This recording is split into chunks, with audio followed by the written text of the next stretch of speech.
कि जो घटनाएं घटी हैं सर, उस पे अब तक का क्या अपडेट है सर? क्या कुछ कार्रवाई की गई देखिए, है? उसमें ये पता चला है कि जो धर्मेंद्र कुमार और उनके परिवार द्वारा जो सल्फास की जो मात्रा जो कंज्यूम की गई थी, उसके बाद जो है अभी तक 4 लोगों का उसमें देहांत हो चुका है।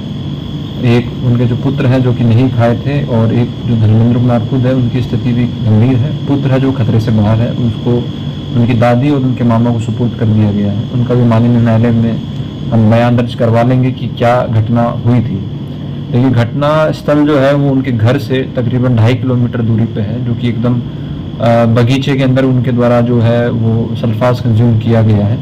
अभी तक पता चल पा रहा है कि कुछ पैसों का लेन देन जो था उन्होंने कर्ज पे लिया था, और कुछ साड़ी का बिजनेस शुरू किया था जो कि फेल कर गया था, और कुछ गोतिया का विवाद बता रहे हैं उनका जमीन से संबंधित था जो कि शेखपुरा से संबंधित है। उसका हम अगर जांच कर रहे हैं। और इसमें जो लोगों के द्वारा पैसा दिया गया था, अब उसमें किस रुपया सैकड़ा पे ब्याज में मांग रहे थे, कितना पैसा कब दिया और कब कब किसकी मांग कर रहे थे, पड़ोसियों से हम लोग पूछताछ कर रहे हैं।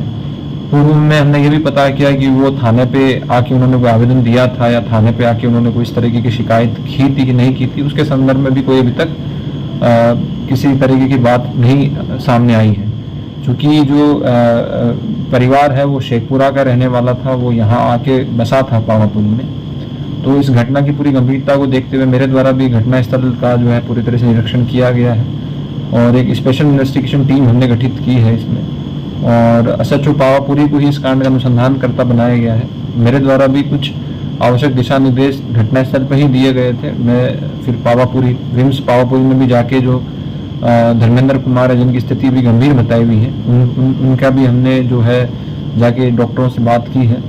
और सुपरिटेंडेंट जो है पावापुरी विम्स द्वारा बताया गया है कि पीएमसीएच रेफर कर देना उचित होगा, तो उनके द्वारा पीएमसीएच रेफर करने के संबंध में भी अगर कार्रवाई जो है वो की जा रही है। सर, अब तक इसमें मौत कितने की बात सामने? 4 लोगों की इसमें जो है मृत्यु की सामने बात आई है। उनकी पत्नी सोनी देवी की, और 2 बच्चियां उनकी थी, और एक बेटा जो है।